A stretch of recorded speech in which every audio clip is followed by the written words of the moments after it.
ఏంటి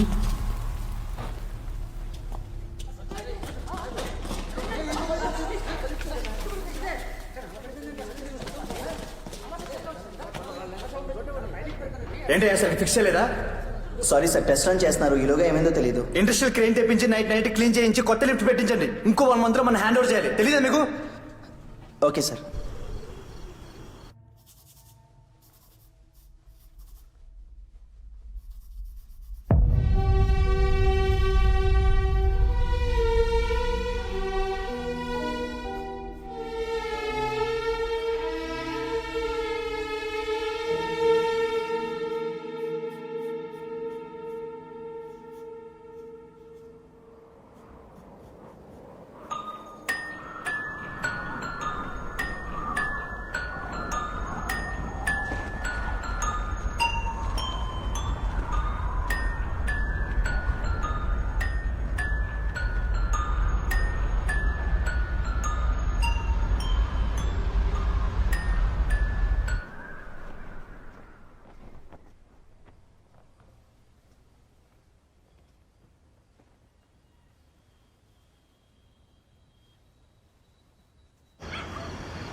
తులసి, కాఫీ.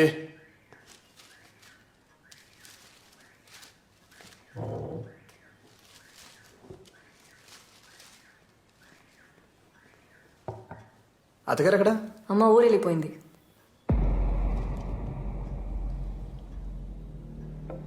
నీతో చెప్పెళ్ళడానికి సైట్ కూడా వచ్చింది కదా. సైట్కి వచ్చారా?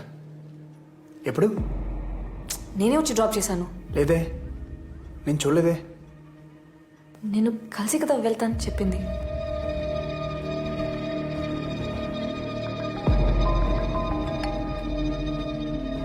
చెప్పు.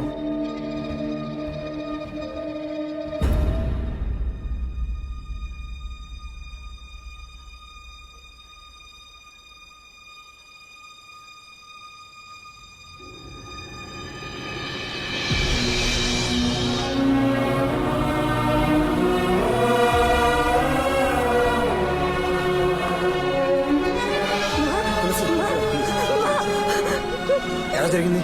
ఆవిడ లిఫ్ట్లో ఉందన్న విషయం ఎవరికి తెలియదు సార్. తెలుసుంటే ఎలాగోలా సేవ్ చేసి ఉండేవాళ్ళం. పాపం ఊపిరాడక చనిపోయారు.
తమ్ముడు, నువ్వెంత బాధపడుతున్నావో నాకు అర్థమవుతుంది.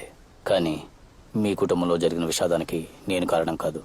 నాకు మీ నాన్న మీద కోపం ఉండేది నిజం. దానికి మీ కుటుంబాన్ని నాశనం చేసేంత చెడ్డవాడిని మాత్రం కాదు. ఏదో బ్యాడ్ టైం.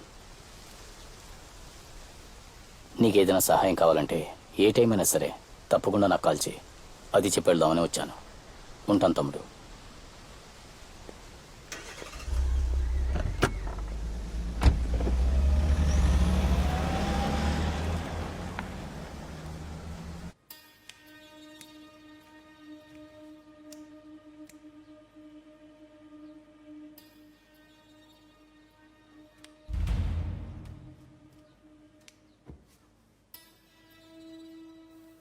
ఇంకెన్ని రోజులు జరిగిన దాని గురించి బాధపడుతుంటావు?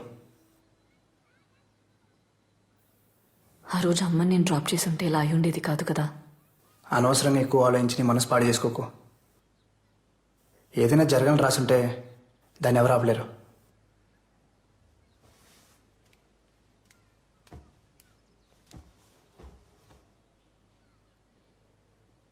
నువ్వు నార్మల్ అవ్వాలి, మళ్ళీ హాస్పిటల్కి వెళ్ళాలి. మీ అమ్మగారు ఉండుంటే ఇదే కోరుకునేవారు కదా. నేను మామయ్యని చూడాలి.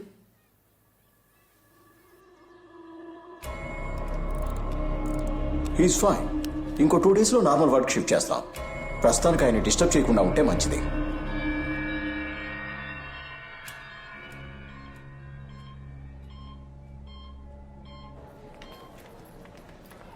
టూ డేస్లో నార్మల్ అయిపోతారని చెప్పారుగా, డోంట్ వరీ. తులసి జరిగిందంతా నిన్నే తెలిసింది. ఒకే వారంలో ఇద్దరు ఊహించడానికి కష్టంగా ఉంది. I'm sorry. Uncle will be fine. నీకెప్పుడేం కావాలన్నా నాకు కాల్ చేయి, సరేనా? బాయ్.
ఆ మొత్తం డీటెయిల్స్ పూర్తిగా నోట్ చేయి.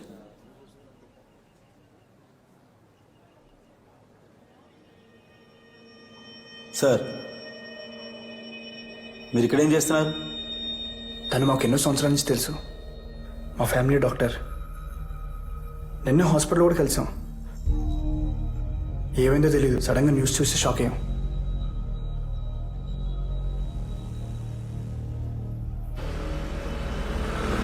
ఖచ్చితంగా ఈ 3 చావులకి మీకు ఏదో సంబంధం ఉంది. సార్ ఏమా సార్, ఎవరన్నా సొంత అమ్మనే మావని చంపుకుంటారా? కరెక్టే కదా, న్యాయంగానే మాట్లాడుతున్నాడు. కరెక్టే. సార్, ఆ ముగ్గురు చనిపోవడానికన్నా ముందు చివరిసారిగా కలిసింది తులసి గారినే. సార్, అదే కాకుండా ఈ ముగ్గురు కూడా ఒకే ప్యాటర్న్లో చనిపోయారు సార్, ఊపిరాడకుండా. ఇలా కూడా ఒక స్ట్రాంగ్ కోఇన్సిడెన్స్ ఉంది. నాకు తెలుసు, ఐ నో. ఈ ఎస్ఐడ్ ఇన్స్టింక్ట్ సేస్ ఇది ఖచ్చితంగా మర్డరే. సార్, అవన్నీ యాక్సిడెంట్స్. మరీ చైల్డిష్గా బిహేవ్ చేయకండి. చైల్డిష్గా బిహేవ్ చేస్తుంది నేనా ఆ హంత కూడా? అసలు ఆ డాక్టర్ చచ్చిపోయినప్పుడు కార్ డోర్లు ఉన్నాయి కదా, ఆ 4 డోర్లకి చైల్డ్ లాక్ వేసు, కానీ దాంట్లో చైల్డ్ లేదు. వై? ఎందుకు? ఫ్లోలో వచ్చింది. Super sir. దీనికి మీ దగ్గర ఆన్సర్ లేదు కదా? I know, because I'm police. హంతకుడు ఎవడైనా సరే వాడిని అరెస్ట్ చేస్తాం. ఎంత పెద్దవాడైనా సరే చట్టం ముందుకు తీసుకొస్తాం. ఉరిశిక్ష పడేలా చేస్తాం.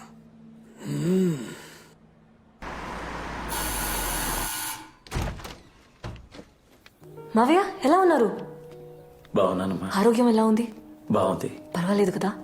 ఎప్పుడు డిశ్చార్జ్ అయ్యారు? ఈరోజే. చెప్పాల్సింది కదా అంకుల్, పికప్ చేసుకోవడానికి వచ్చేవాడిని. నేను అర్జెంట్గా సైట్కి వెళ్ళాలి, మీరు మాట్లాడుతూ ఉండండి. బాయ్.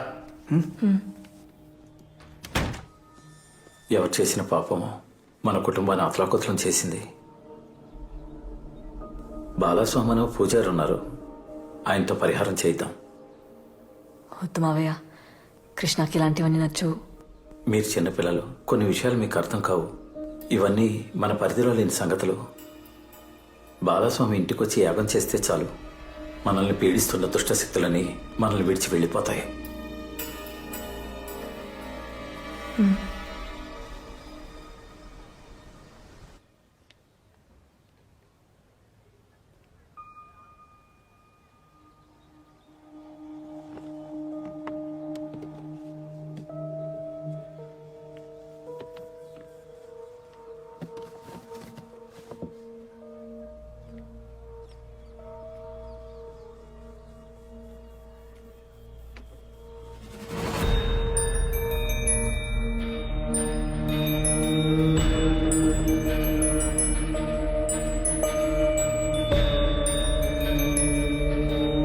ఎవరు చేసిన పాపం మన కుటుంబాన్ని అతలాకుతలం చేసేసింది.